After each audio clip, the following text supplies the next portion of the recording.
Today, we're really happy to have starting off for us, Brett Smith here, and he'll be playing a song from Smith and Dragoman about Táhirih, and they're releasing their 4th CD called Into the Fire on April 21st.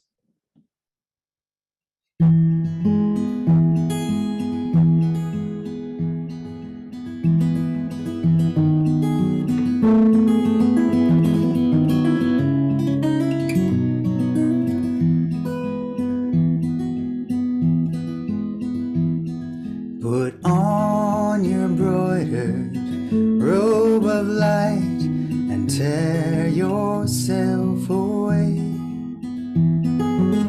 Drape thyself in the silken vesture of immortality.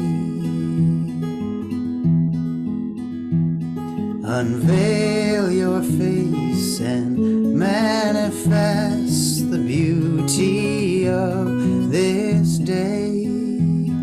The hour has come to tell the world and show us this new way. Do, do, do, do, do, do,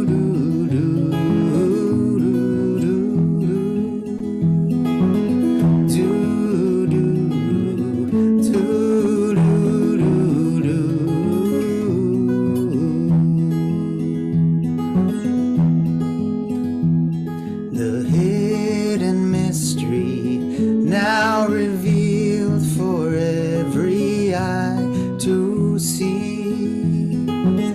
Woman's voice will now be heard to bless humanity. The ornament of divine mystery, the sweetness of your name, we honor you, O Táhirih. The earth began to stir the moment you appeared, your radiant face to show the path to womanhood.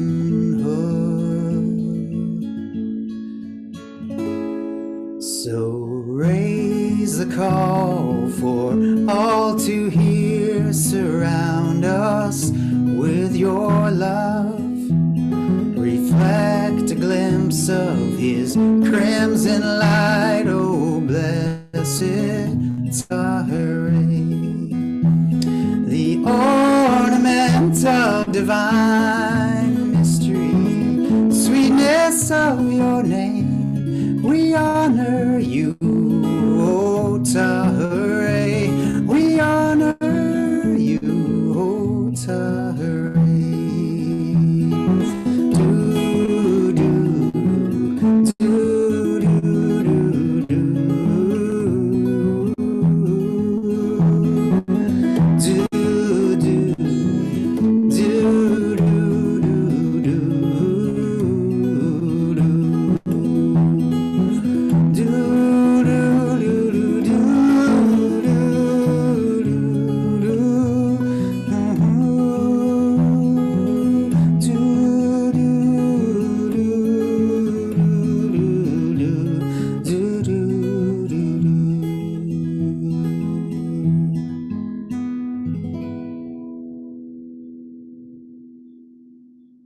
Gwaratul Ain, a Bahá'í, was a poetess. She discomfited the learned men of Persia by her brilliancy and fervor. When she entered a meeting, even the learned were silent. She was so well versed in philosophy and science that those in her presence always considered and consulted her first. Her courage was unparalleled. She faced her enemies fearlessly until she was killed. She withstood a despotic king, the Shah of Persia, who had the power to decree the death of any of his subjects. There was not a day during which he did not command the execution of some. This woman singly and alone withstood such a despot until her last breath, then gave her life for her faith. Abdul Baha. A woman chaste and holy, a sign and token of surpassing beauty, a burning brand of the love of God, a lamp of his bestowal, was Geneva Táhirih. Abdul Baha. Thank you. And thank you so much to Brett. That was really beautiful. Thank you so much.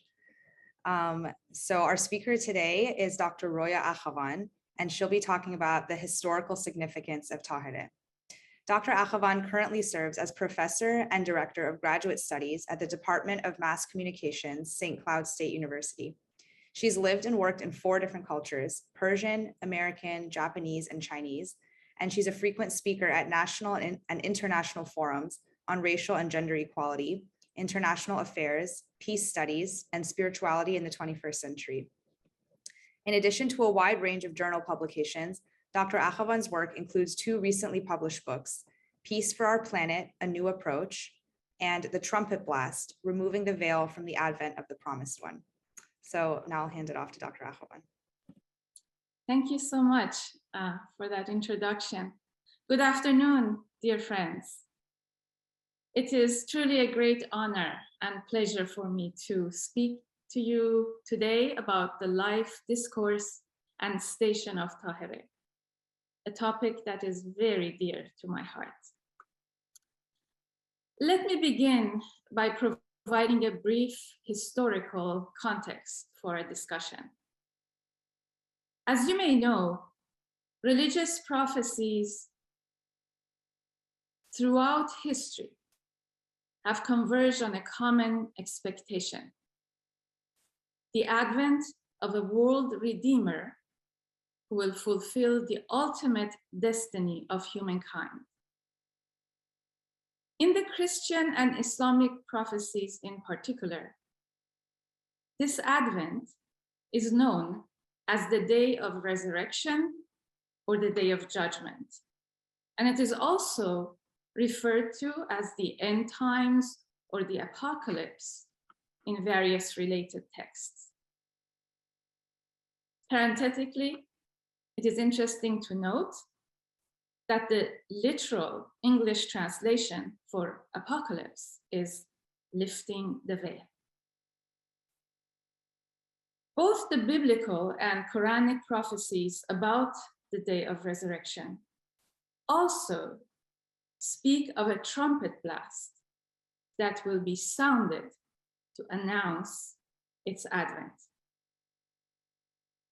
In that context, the purpose of my presentation today is to illuminate the station of Táhirih, the leading heroine of the Bahá'í movement, as the exalted personage who was divinely ordained to act as the trumpeter of the day of resurrection and the remover of the veil from the advent of the promised one.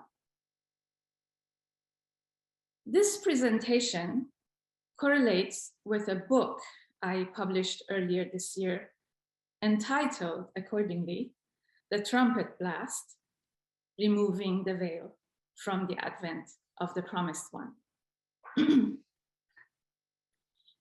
In this book, I provide an overview of the Messianic movements that swept across the planet in the early part of the 19th century and culminated in the revelations of the Bab and Baha'u'llah and the founding of the Bahá'í Faith, an account of Táhirih's life and leadership in the Bahá'í movement, an analysis of the meaning of the imagery of the veil in the Bahá'í sacred writings and in the poetry of Táhirih in relation to the doctrine of the progressive revelation of divine truth.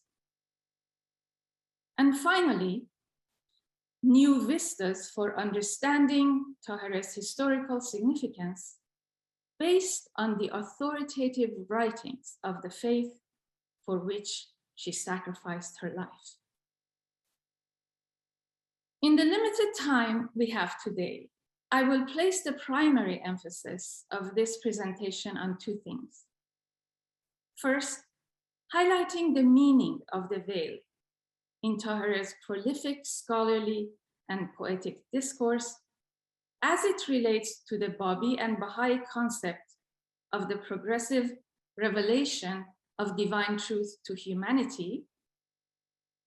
And second, presenting illustrative evidence, in part from previously unpublished Baha'i sacred writings, about Táhirih's exalted station in human and religious history. But in order to do so, it is necessary for us to first touch on some of the key events in Táhirih's life.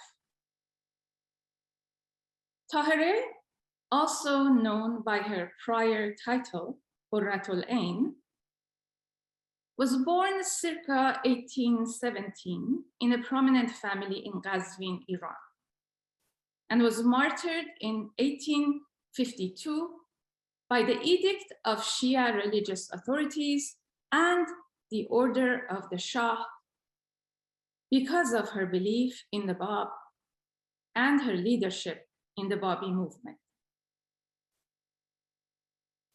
Táhirih's father was an erudite Islamic scholar who headed a famous school in the region, and her mother was also a woman of high learning. These favorable family circumstances provided a hospitable environment for Táhirih's innate gifts and brilliance to flourish and allowed her to receive a high level of education. Táhirih's early life coincided with the rise of the Shaykhi movement, a millenarian movement that shook the pillars of Islamic orthodoxy throughout the Persian and Ottoman empires of the 19th century. During that period, the movement was headed by Sayyid Kazem, who had succeeded the movement's founder, Sheikh Ahmad, after his passing. Among other things, Shaykhism advanced the claim that the hidden 12th Imam, or the promised Qa'im of Shia Islam, was already living in the world. This teaching presented a major threat to the Shia ecclesiastic authorities, known as the ulama, whose powerful position in society could only be legitimized on the basis of their claim to being representatives of the hidden Imam in his absence. Evidence suggests that Táhirih became a Shaykhi at the age of 19. Having been married into a family of high-ranking Orthodox Shia clerics who were vehemently opposed to her Shaykhi beliefs, it ultimately became impossible for Táhirih to remain in her home. And in 1843, she left Iran with her sister and brother-in-law, who were also Shaykhis, to join the Shaykhi circle in Karbala, a shrine city in Iraq. In accordance with the Shaykhi teaching that the appearance of the Qa'im was imminent,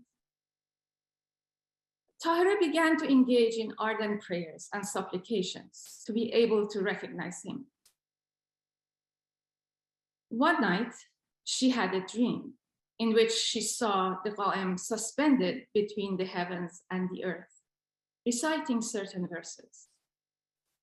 She memorized those verses by writing them down in her notebook upon waking. Not long after that, in the early months of 1844, several disciples of Sayyid Kazem spread across Iran in a quest to find the promised one.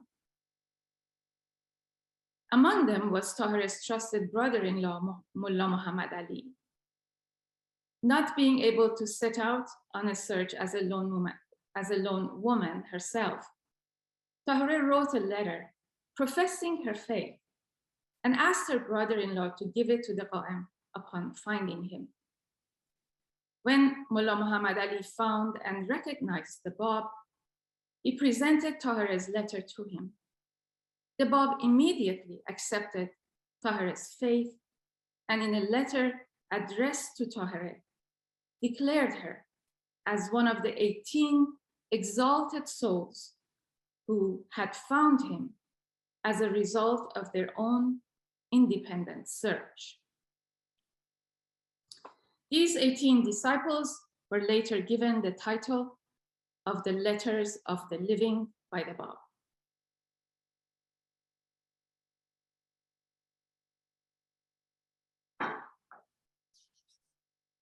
Shortly after that, a copy of the Bab's commentary on the Quranic Surah of Joseph, later entitled the Qayyum al-Asma, reached Táhirih, and she found among its verses the exact words the Qa'im had uttered in her dream. Táhirih's visionary grasp of the allusions in the Qayyum al-Asma, combined with the revelatory experience in her dream, led her to reach certitude in her recognition of the station of the Bab as the promised one. Now, Táhirih's recognition happened at a time when most Babis understood the Bab's station to be that of the gate to the Qa'im, not the Qa'im himself. This was because the Bab chose to reveal his station gradually and in stages. Between 1844 and 1847, the Bab's writings alluded to his true station in veiled and symbolic language. It was not until 1847, when he began to write the Persian Bayan, that he proclaimed his station as a new manifestation of God with teachings and laws that abrogated the Islamic dispensation. Having recognized the true station of the Bab long before he himself chose to openly proclaim it, Táhirih began to consciously choreograph her life as one in which every word and action was designed to unveil the truth of the new revelation. As a highly qualified religious scholar with an unmatched mastery of the Arabic language, Táhirih undertook to translate the Qayyum al-Asma from Arabic into Persian and began to proclaim its verities by writing audacious dissertations addressed to the high-ranking ulama and inviting them to embrace the new cause. She also began to teach the rank and file Babis about the new faith. Táhirih's soul-stirring discourse and indomitable spirit had already placed her in a prominent position of leadership among the shaykhis in Karbala. Now, having recognized the true station of the Bab, she was transformed into a roaring ocean whose mighty force no one could resist. Soon, Táhirih attracted a large group of devoted followers known as the Qurratiyya. At the same time, she began to face mounting opposition from the Orthodox Islamic ulama, whose violent response to her proclamations often ended in attacks, arrests, and exiles. Táhirih's written discourse, as we will see, provides evidence that she was aware not only of her divinely ordained mission as the remover of the veils from the new revelation, but also of the necessity for these veils to be removed gradually and in the manner chosen by the Bab himself. Yet, despite the harmony between Táhirih's words and actions and the Bab's progressively more advanced claims, her role in removing those veils appeared shockingly revolutionary to the people around her. This included the many Babis whose vision of the new faith continued to remain strongly wedded to the existing laws and traditions of Islam. Among Tahirih's proclamations, for example, was her call for an interregnum during which Islamic rituals were to be suspended in preparation for the imminent outpourings of new revelation by the Qa'im. Characteristically, Táhirih often punctuated her pronouncements with bold symbolic actions. For example, on the first of the month of Muharram in 1846, on the anniversary of the martyrdom of Imam Hussein, Táhirih defied centuries of strict Shia tradition by dressing in colorful clothes and celebrating the birth of the Bab, which falls on the same date. The extraordinary nature of this symbolic act becomes clear when we consider the fact that the martyrdom of Imam Hussein was and continues to be deeply reified in the psyche of Shia Muslims as a calamity of unprecedented proportions and is strictly observed as an occasion when everyone is expected to wear black and weep as men march in the streets, demonstrating the depths of their mourning in acts of self-mutilation.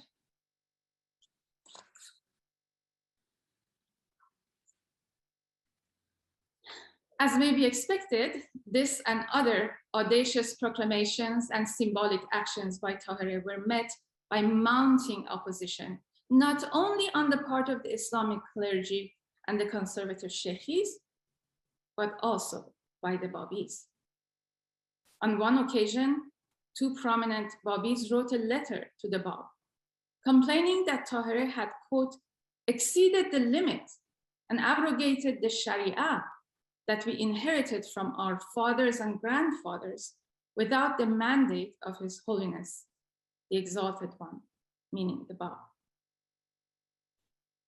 The Bab's written reply unequivocally defended Táhirih, marking the first time he referred to her as Táhirih, which means pure, and Sadiqeh, which means truthful. The Bab stated, concerning what you have inquired about that mirror which has purified its soul in order to reflect the word by which all matters are solved. She is a righteous, learned, active, and pure woman, and do not dispute Táhirih in her command, for she is aware of the circumstances of the cause, and there is nothing for you but submission to her, since it is not destined for you to realize the truth of her status. When this letter was read to a large gathering of the Babis, many of them abandoned the faith. After repeated instances of confinement and exile as a result of the mounting opposition from all sides, there came a time when Táhirih's life was in grave danger after her return to Qazvin. When Baha'u'llah, the prophet founder of the Bahá'í Faith, who was known as a prominent follower of the Bab at that time, heard about the dangers surrounding Táhirih, he personally arranged for her to be rescued and taken to his house in Tehran. Around the same time, in the summer of 1848, the Bab, who was imprisoned in the prison of Maku in the northern part of Iran, issued a call to his followers to set out toward the province of Khorasan in the northeast of Iran. Aware of the Bab's intention in issuing this call to reveal the full scope of his station, Baha'u'llah undertook the responsibility of facilitating the unveiling of the Bab's revelation. Baha'u'llah's choice of a gathering place for the announcement of the new revelation was the hamlet of Badasht on the border of Khorasan and Mazandaran, where he rented 3 pavilions, one for himself, one for Táhirih, and one for Quddus, who was one of the most prominent letters of the living and an exalted Babi leader.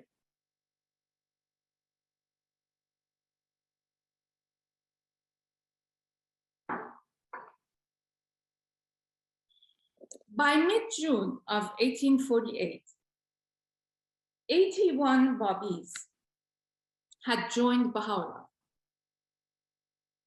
and Táhirih and Quddus for a gathering in Badasht that lasted 22 days.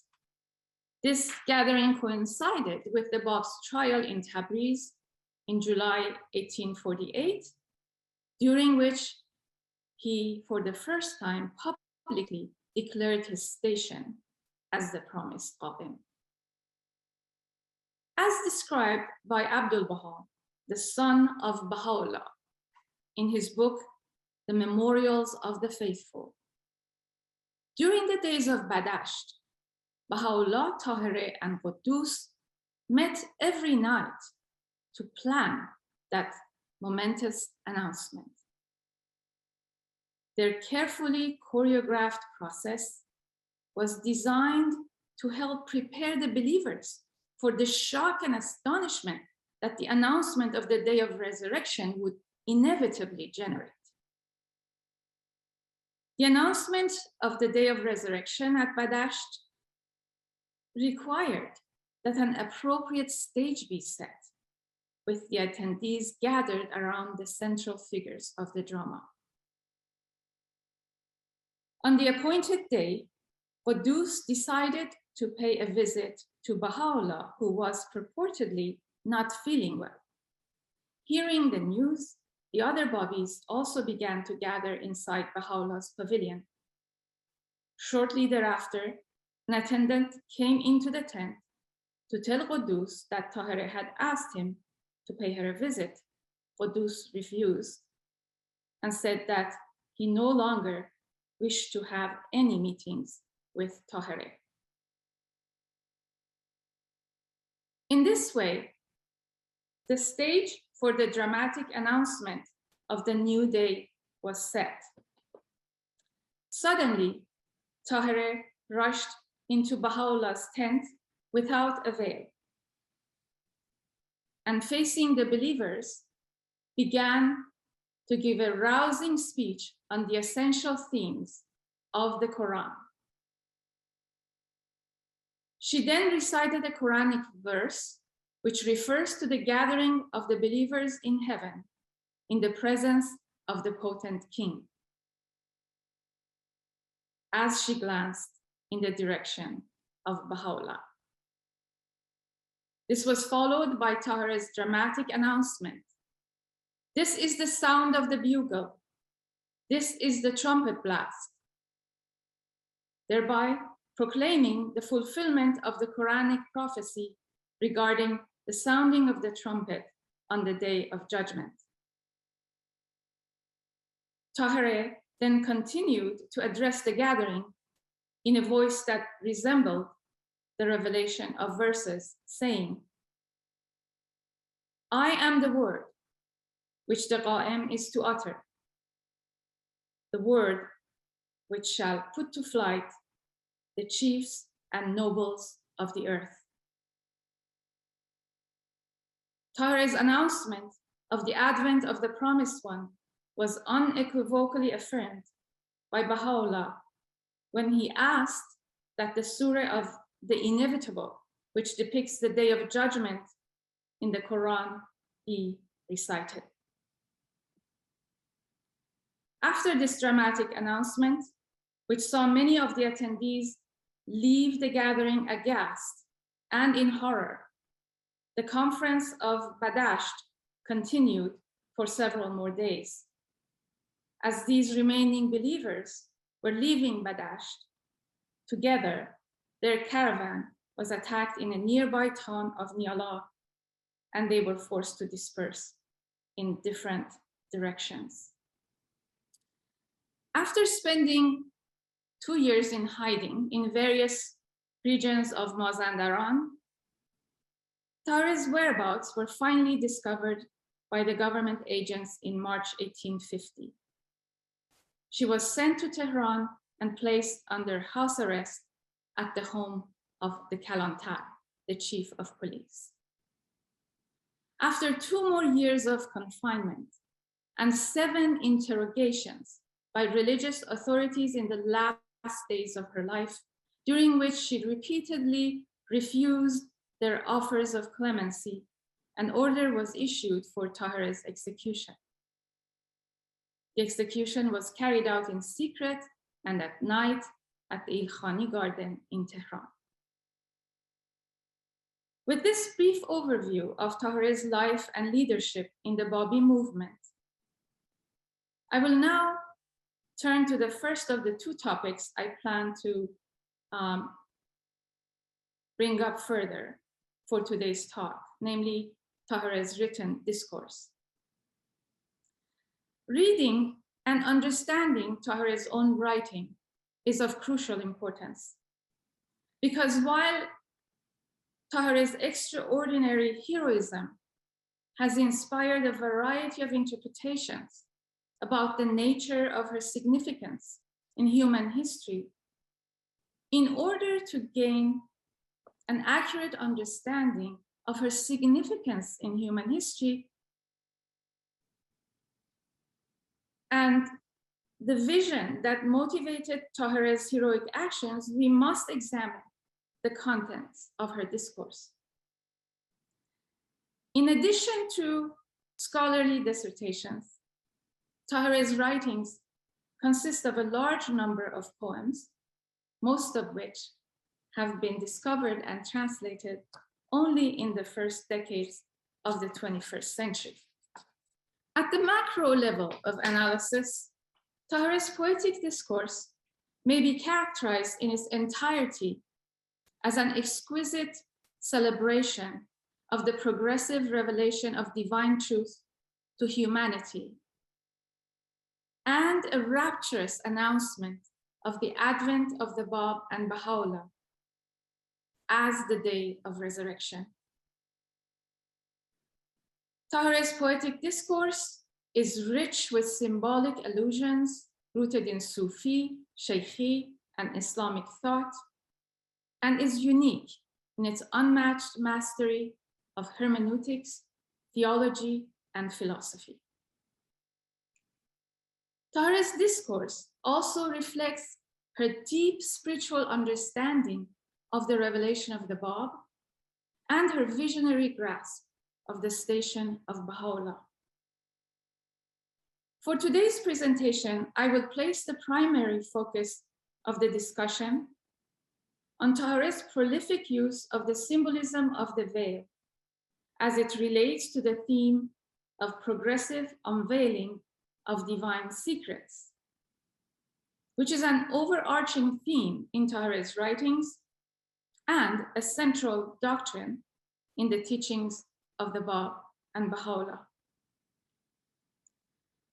The doctrine of progressive revelation of truth sets forth a completely new perspective on the dynamics of divine revelation, in which all religions throughout history are viewed as one single faith that has been unfolding gradually in accordance with the receptivity of human beings.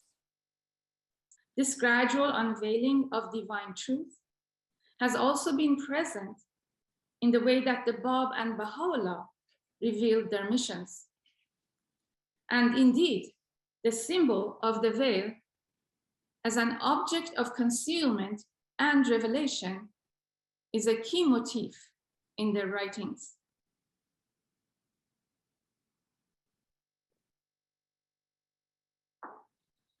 Before moving on to present excerpts from Táhirih's discourse, I will just share a few brief illustrations of the use of the symbol of the veil in the writings of the Bab and Baha'u'llah, and there are many, many more. The italics are mine. Were I to remove the veil, this is the Bab stating regarding his own station. Were I to remove the veil, all would recognize me as their best beloved. Ere long, the veil shall be lifted from your eyes at the appointed time. In reference to the advent of the Bab, Baha'u'llah states, no sooner had that eternal beauty revealed himself in Shiraz and rent asunder the veil of concealment, that the signs of the ascendancy emanating from that essence of essences were manifest in every land. Baha'u'llah's Book of Certitude also contains allusions to his own veiled station during the years he lived as an exile in Baghdad. Say, O people of the earth, lo, the lamp of God is shining and summoning you to heed his cause, which, though hidden beneath the veils of ancient splendor, shineth in the land of Iraq above the dayspring of eternal holiness. In one of his tablets revealed in Adrianople, Baha'u'llah indicates that even after his proclamation in Baghdad, the full measure of his revelation had not yet been revealed. Know verily that the veil hiding our countenance had not been completely lifted. We have revealed ourselves to a degree corresponding to the capacity of the people of our age. Should the ancient beauty be unveiled in the fullness of his glory, mortal eyes would be blinded by the dazzling intensity of his revelation. Táhirih's symbolic use of the symbolism of the veil in her discourse is in full harmony with this symbolic meaning of the veil in the writings of the Bab and Baha'u'llah. I have selected a few brief examples of Táhirih's use of the imagery of the veil as that which conceals the face of the divine beloved to share with you today. The full set is included in the book. But when I was writing the Trumpet Blast, I selected and translated for the first time 165 couplets from among approximately 2,200 couplets in an unpublished, handwritten manuscript of Táhirih's poetry for inclusion in the book. So the verses that I'm sharing with you today are focused on the imagery of the veil and also reflect a fraction of those 165 couplets. The listed page numbers on these slides correspond with the page numbers in the handwritten manuscripts.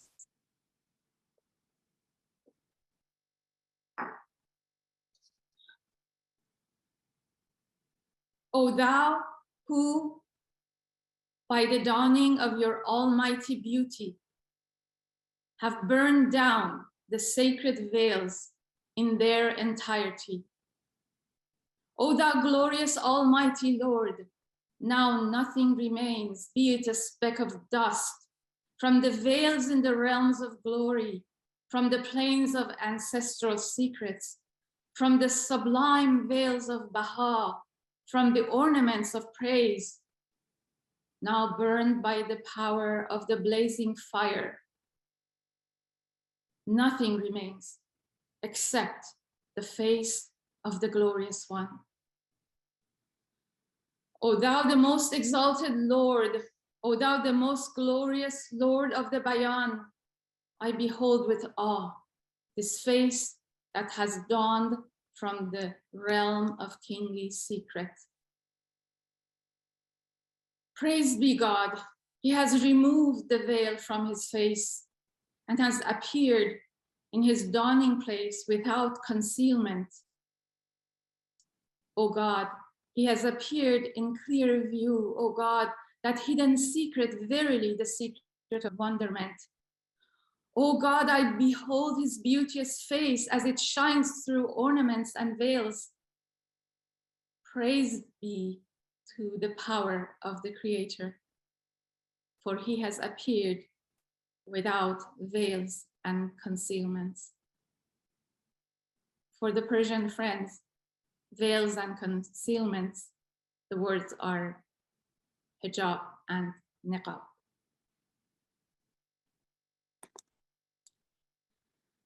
With thousands of glorious appearances, with the emanations of his limitless and infinite favor, he removed the veil from his face.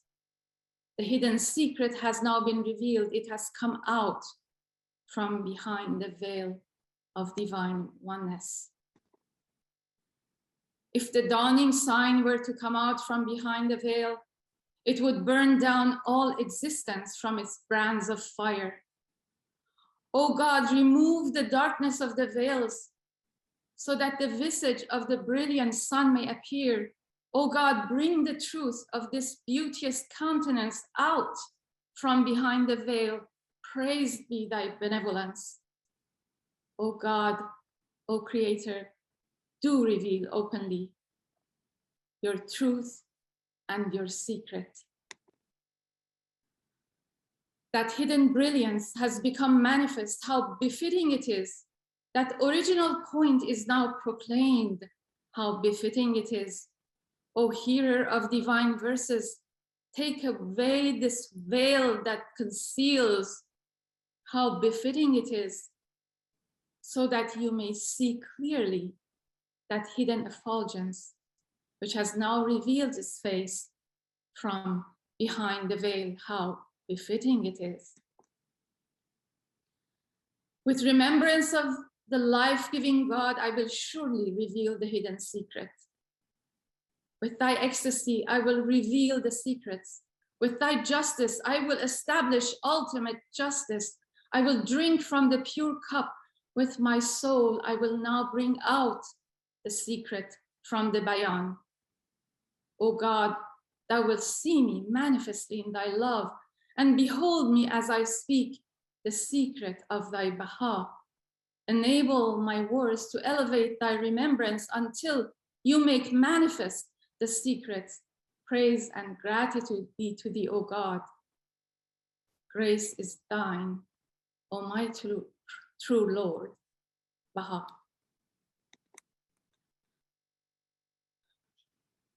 And this is the last selection. Behold, it is a new day and God is revealed.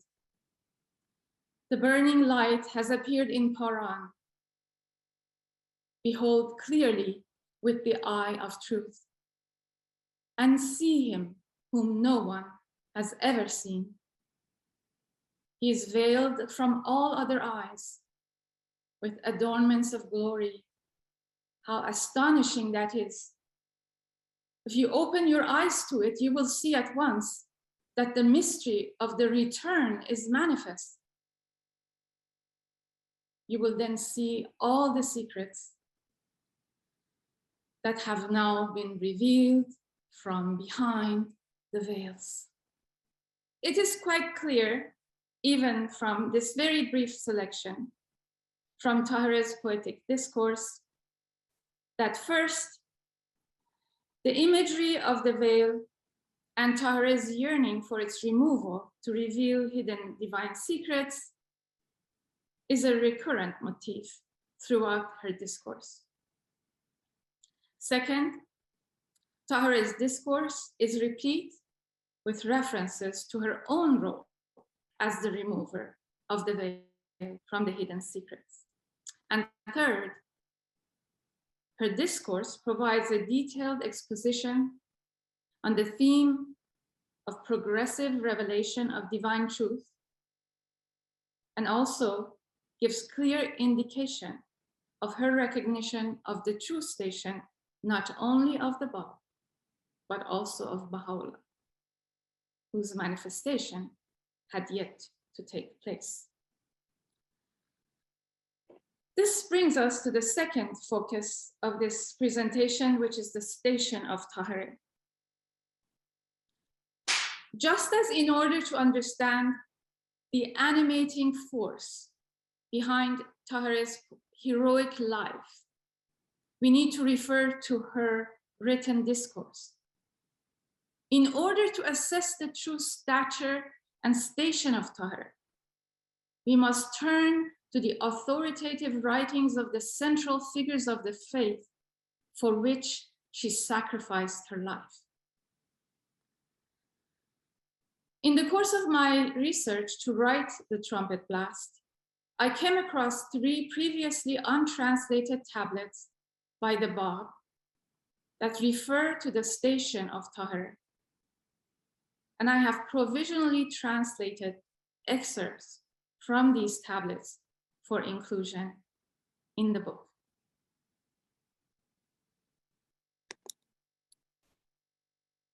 In one of these tablets,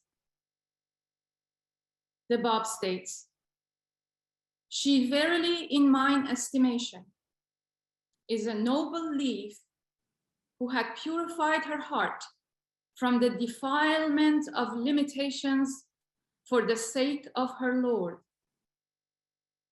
May God bless all those who appreciate her station and refrain from harming her, even to the slightest degree. For verily, she is in this day the pride of her kin and the honor of all those who follow her in the command of God."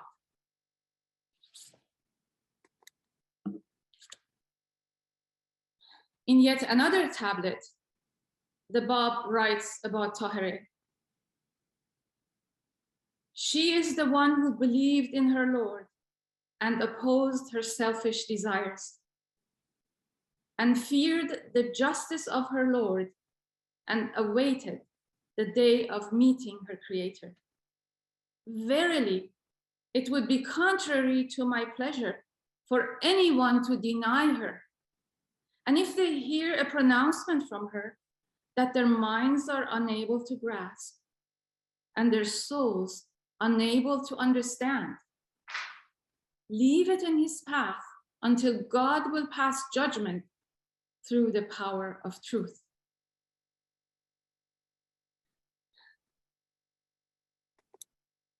And yet, in another tablet, the Bab states, "It is not for any of the dwellers in the abode of justice to refute Táhirih in her knowledge, for she verily is aware of the realities of the divine revelation by the grace of God. And she is in this day a source of honor for this host. Whoso causeth any injury to her person in the cause has committed a grievous sin."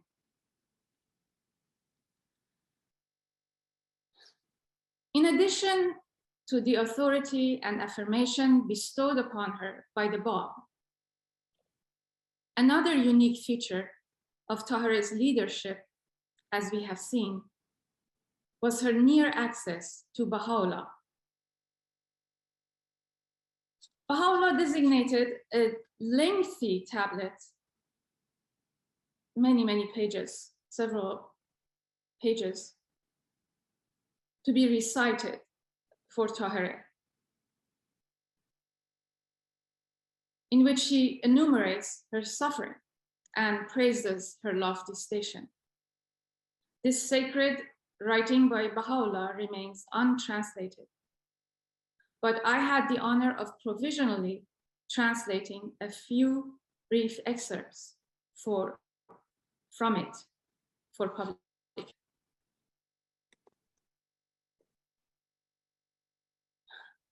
How can I make mention of the calamities thou endured, O crimson leaf? By God, the leaves of the Sidrat al-Muntaha were shed after thou fell from the tree of the cause, and the boughs of the tree of immortality broke off, and the branches of the low tree of paradise were dried up, and the hearts of the holy ones bled, and the faces of the chosen ones turned pale, and the hearts of the pious were lacerated.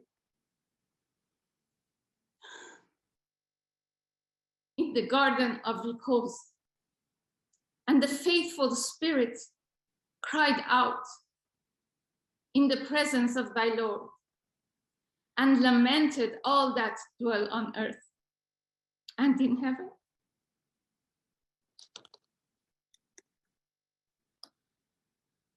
Thou art the one who, as soon as thou heard the call of God, did not tarry even for a moment, and rushed toward him, detached from all else save him, and believed in him and his supreme verses, and recognized his manifestation in his days.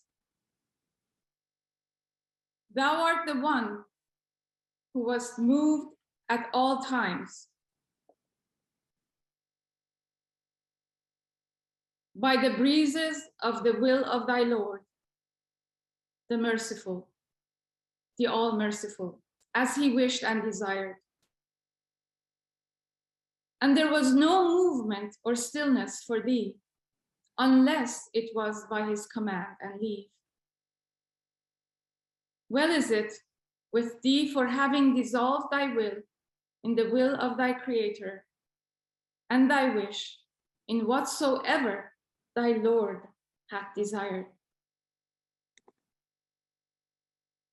Thou art the one who bore in the path of her Lord that which no handmaiden among those who worship God hath endured. O thou pride of men.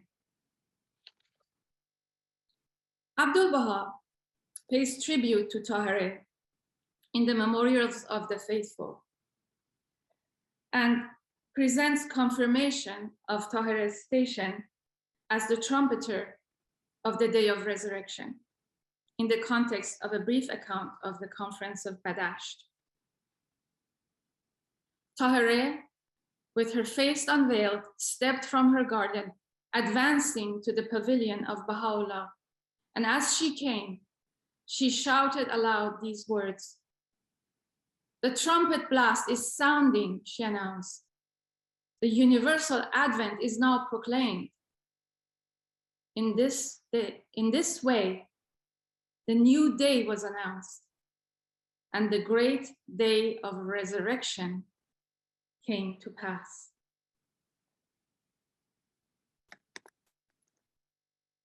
In God Passes By, Shoghi Effendi, the guardian of the Bahá'í Faith, devotes many pages to honoring the life and leadership of Táhirih, within which she characterizes the station of Táhirih as the remover of the veils and the trumpeter of the day of resurrection. Here again, the italics are mine. A little over 4 years had elapsed since the birth of the Bab's revelation, when the trumpet blast announcing the formal extinction of the old and the inauguration of the new dispensation was sounded. The trumpeter was a lone woman. The call she sounded was the death knell of the 1200-year-old law of Islam. Tearing through her fiery words the veils, guarding the sanctity of the ordinances of Islam, she sounded the clarion call and proclaimed the inauguration of a new dispensation. On that memorable day, the bugle mentioned in the Quran was sounded. The stunning trumpet blast was loudly raised, and the catastrophe came to pass.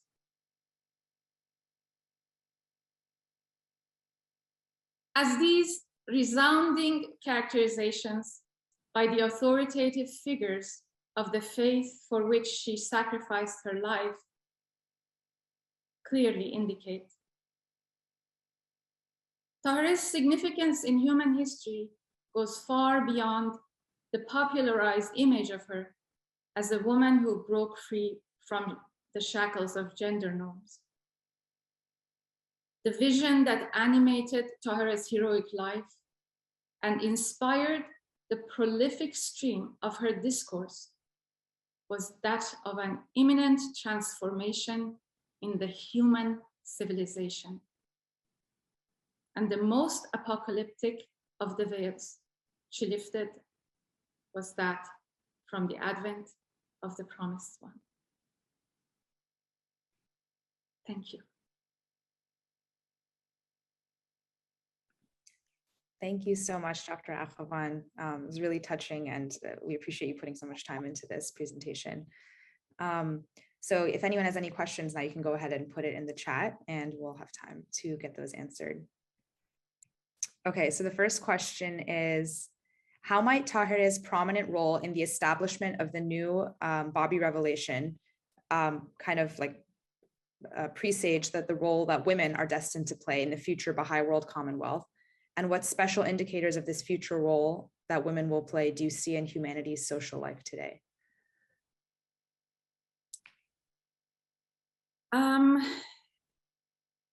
I think that it is, of course, very significant that Táhirih had such a prominent role in the revelation, you know, in removing the veils from the revelation of the Bab, and also the fact that she had recognized Baha'u'llah.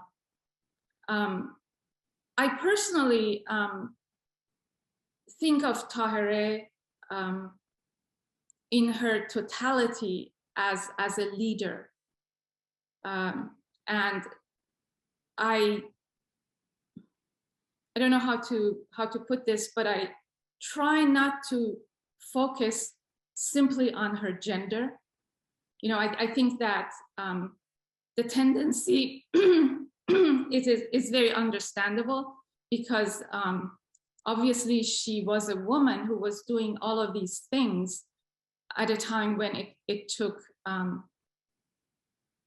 extraordinary, you know, beyond even what the heroes of the Bahá'í Faith who were male were doing. But I think that in my discourse, or in the way that I approach this, it is very significant what Táhirih did in every aspect. She obviously indicates that, you know, whether you're a man or a woman, you can be an actor, equal actor in the future of humanity. So I don't draw anything from Táhirih's role to the role of women today, because I believe that women and men, as Baha'u'llah has taught, have always been and will always be equal in the sight of God. So I think that all of us, whether we are men or women, have a role to play. And it is very important for us to bring the principle of gender equality into actual fruition. But I also don't connect, you know, what women can play and what men can play, you know, with their genders. We're all human souls, and we have the responsibility to bring forth a completely new civilization, which is what motivated Táhirih. Thank you. While we're waiting for more questions, I guess I'll ask one. So I guess in modern society, we see the word feminism has a lot of different meanings and has taken on some kind of like, sometimes like symbolic things like, you know, not wearing makeup or, you know, like kind of like these little concrete things that kind of have become politicized. But from the example of Táhirih, what do you think like the true definition of feminism is, or what did she embody, and like what principles can we carry over? I think Táhirih embodied emancipation in not just for women, but for all of humanity. She embodied emancipation intellectually when she left her home and went to Karbala, and spiritually because people were going to stop her, people around her, her family were going to stop her from her search. And once she found the object of her quest, she remained steadfast, and she did not, you know, she was a scholar who was searching for the truth, also a spiritual seeker who was searching for the truth. And once she found it, she then went all the way. And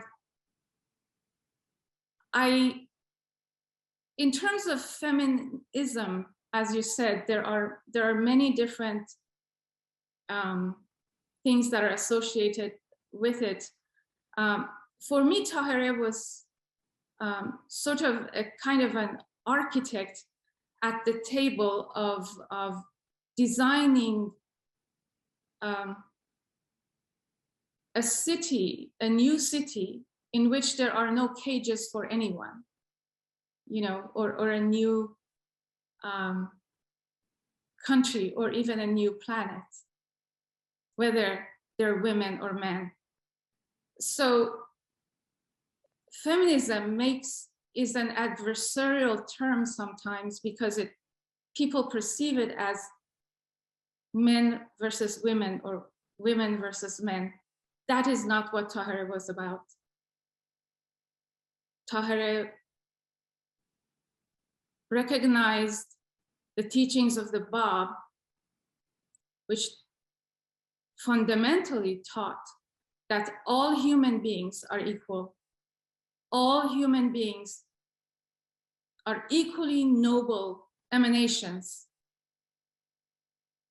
of God, and that no one has the right to oppress another. That was Táhirih's vision. Táhirih's vision was the vision that the Bab brought for all of humanity. I think one of the things I would like to contribute is that perhaps at this point in human history, we can move beyond the confines that we put around these topics of what women have achieved and looking at, okay, what does this mean for women? At least in the case of Táhirih, what she was doing was for all of humanity. It was for the transformation of human civilization, as was the intent of the Babi and of course of the Baha'i revelation. Okay, well, it looks like that's all the questions we have. Your presentation was very comprehensive, so thank you so much again. We really appreciate you giving us your time today. Thank you. It was a great pleasure to be here. Thank you so much. Of course. And so next week, our speaker will be Dr. Augusto Lopez Claros, and his topic will be the future of democracy, a Baha'i perspective. So again, these talks are at every Saturday at noon Eastern time. And I'll put the link to our contact form in the chat if you're not on our mailing list already. And finally, we'll end today with a Baha'i song.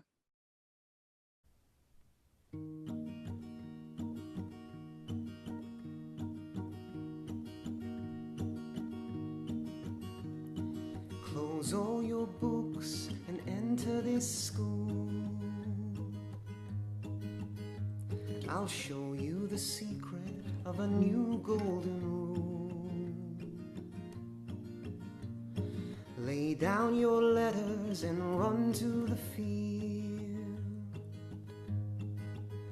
Your sword in this battle is the tongue that you wield.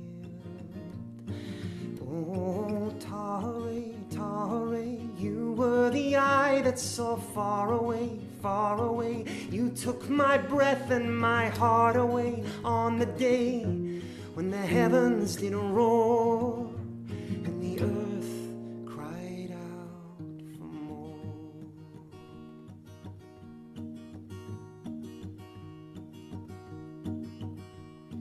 You were the moon in the cold winter sky.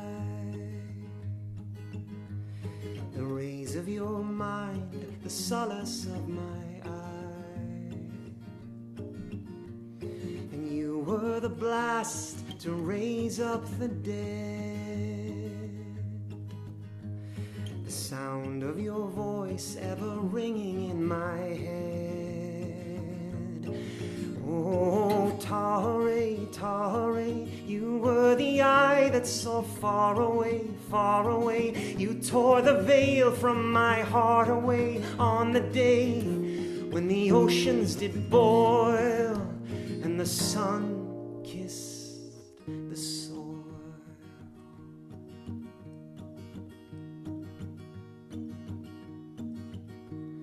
Chase every demon, expose every lie. Welcome the day of a great sober sigh. Put on your dress for the wedding once more, and cast me a smile as you pass through the door. Oh, Táhirih, Táhirih, you are the wing for this broken, lost bird, the one lonely letter that makes well the word. So Godspeed the day when your trumpet blast will be heard, and lo, the dead will rise. The ones who sowed this veil of lies will fall away before your face.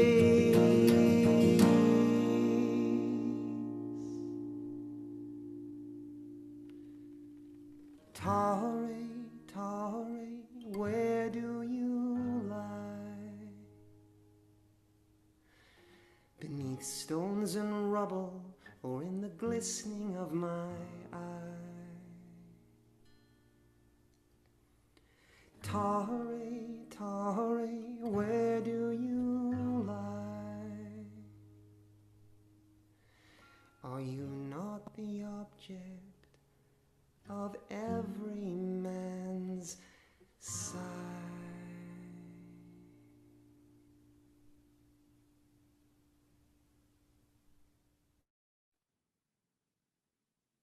Thank you, everyone, and we'll see you next Saturday. Bye.